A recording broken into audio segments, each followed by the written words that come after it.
Howdy there, it's Clara. If you don't know me, I am a character illustrator and creator of an upcoming comic, Beyond the Stillwall, and I share my progress on the graphic novel as well as other nice artsy goodies on here. A brief touch on what I'm drawing here. I'm practicing the 50 Expressions Challenge. I've vectorized the originals into a crisp large format PNG. There is a link down below if you'd like to do your own 50 Expressions Challenge. And today we're going to be chatting about the comic, its progress, and timeline for this year leading up to its release on November 3rd, 2023. Now, up to this point, I've just been writing script, concepting the characters, and practicing getting their looks down. We've reached our first huge milestone with this journey, and that was announcing the comic's name, which is Beyond the Stillwall. When I brushed myself off and took my art in a serious light, I decided to set goals for myself and to hold myself accountable. And to make it set in stone, I announced my goals to the world, making sure there was no turning back. Thankfully, I was excited for these goals, as I have always wanted to bring my stories to life and share them with the world. At any time, I would start to doubt myself, imposter syndrome, or it all started to feel heavy, I would tell myself that I'm going to create and share Beyond the Stillwall regardless of my progress online. That being said, I want to share our timeline for the coming months. Here, I have given myself a rough checklist of what I would like to accomplish and prepare as we get ever so closer to the release date. 5 months feels so far away, yet so close. It's almost unreal, and the more I think about it, the more excited I get. And I hope you are too. At the beginning of June, we announced the name and launched the official website at beyondthestillwall.com.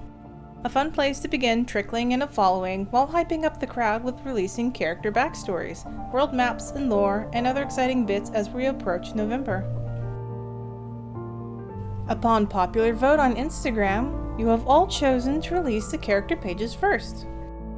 At the point of me recording this voiceover, we have one more main character to cover for Act 1 of the story, and the character page will be complete. Is there any other trait you would like to see on the character pages? Likes, dislikes, foods? Let me know what you think in the comments below. For the rest of June, once the character page has its bones, we will begin moving on building the world map, the nations that go with it, and their lore, followed by the Stillwall lore that surrounds the 3 nations, and the destructive still lightning it generates within. And to finish off that month, we add magic lore, and if there's time left, I would love to add the bestiary and botanical section that covers some of the creatures you will find and the plants that Azera uses in her alchemical goods. When July hits, I will be dedicating that time to refining any weak areas I feel I may have with art studies and playing around with rendering methods to see which one I'll be choosing going forward in the comic. I will double dip this study by dabbling with mock panels, shorts, reels to give me more practice. In August, we finalize and polish the Act 1 script, and when we are happy with that, I will begin creating the flow of the pages with storyboard thumbnails.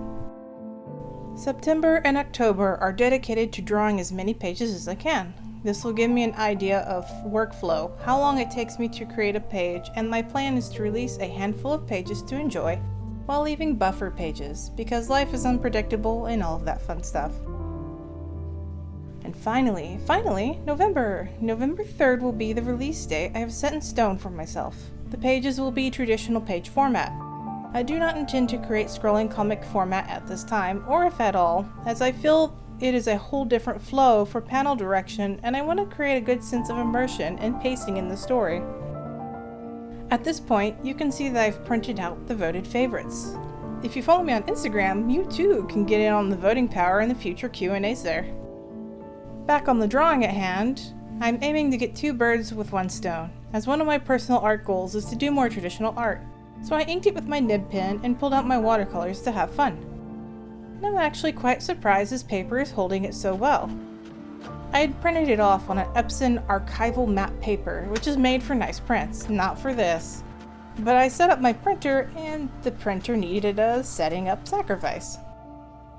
It soaks up the ink well and dries really fast, as to be expected of nice printing paper. The watercolor dries interestingly enough, and I know watercolor usually ends up with this type of texture sometimes, but I think this special printing paper kind of amplified that. If I wasn't careful, too much water or rubbing with the brush would reactivate the dried black ink, or if it wasn't against other watercolors, sort of erase it blankly. I had a lot of fun playing with the paper and finally getting to use some traditional media, while also further practicing character expressions. A win-win. Be sure to follow and hit the like button to keep updated on Beyond the Stillwall's progress and development. To never miss an update, hit the little bell and you'll be notified of new videos every week.